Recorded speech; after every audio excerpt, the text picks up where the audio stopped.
campaign. He deliberately infected his gay lovers with HIV and then Daryl Rowe taunted and abused his partners after passing on the virus.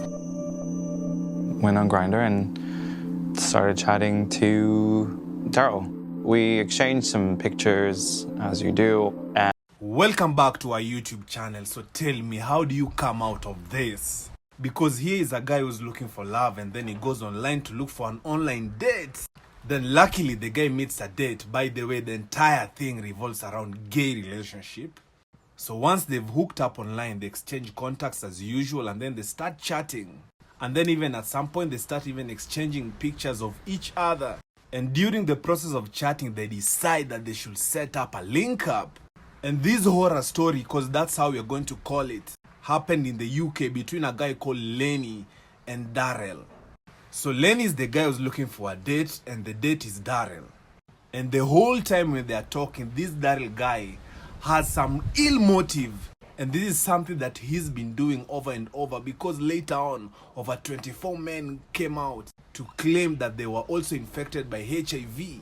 Same as to Lenny. And even to add salt to the injury, Lenny's parents also died from HIV. But luckily, Nelly's parents, the HIV that they contracted was through needle infections. But why am I even talking too much? Let's jump into the video. had I unprotected sex with him, then I can say, shit, you made a mistake, and you get over that, right? But the fact that I didn't make that choice, and he ripped the condom and took that and made that what it was for him to get off, and he changed my life. And that's something that I can't get over. So even before you continue the video, you'll understand that everything was intentional. And this Daryl guy had already planned everything through, because when you hear the story, everything was about him, if you understand. How can somebody be so fucking cruel? A nasty, angry individual who carried out a cynical campaign. He deliberately infected his gay lovers with HIV and then Daryl Rowe taunted and abused his partners after passing on the virus. Went on Grindr and started chatting to Daryl. We exchanged some pictures, as you do, and he was really adamant to have unprotected sex, which I was like, clearly said to him, absolutely not. That's not happening. And you see exactly what I'm talking about. and obviously he kept messaging and he was like, you know, fine, you know, we'll you know, whatever, we'll do it your way. And then he was at my door. Daryl tried to force himself onto me without the condom. And I had to push him off me.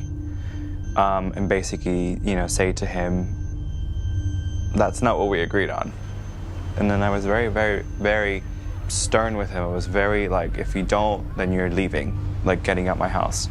I just have no idea how he would have sabotaged the condom at that point. I mean, you know, I trusted him. That was a complete trust. I gave him the condom, saw him put it on, and then what he did with it then, I have no idea.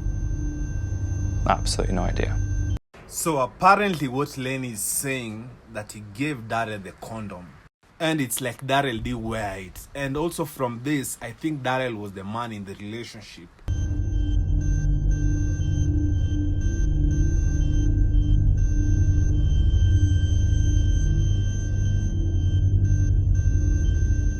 It was a follow. And from what we just read, you know, for you to protect yourself, especially when you had sex with someone who you think or feel that is HIV positive, you should be taking your PrEP medicine before 72 hours elapses. After 72 hours,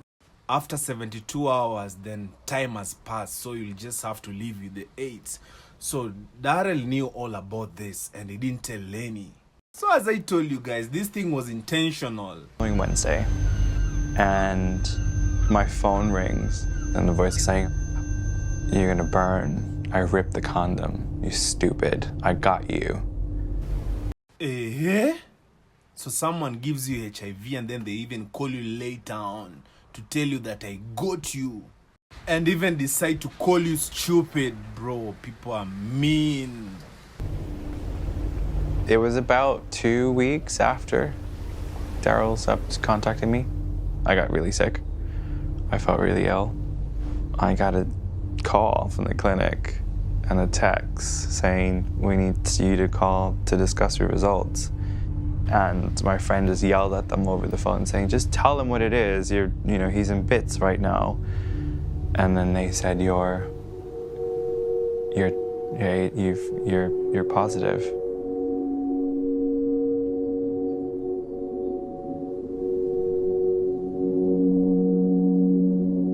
She was like, we've had 4 other cases that have pretty much said the same exact thing. I just looked at her and said, get the police.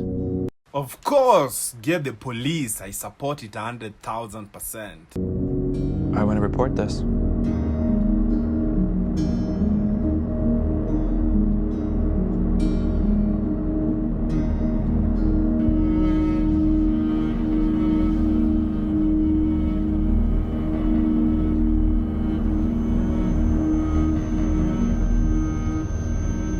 My parents died of AIDS in the 80s.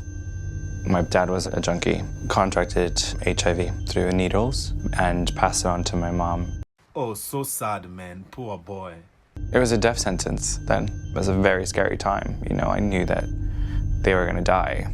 I grew up saying I would never, ever in a million years let this happen to me. Then, despite of saying all that, it still happened to you. Do you know how painful it is? Do you know how disappointed you feel? Especially contracting something like HIV through a mere hookup. Anyway, despite of all that, 24 other men came out and testified. And Daryl was sentenced to life in prison and was registered as one of the first sex offenders in the UK.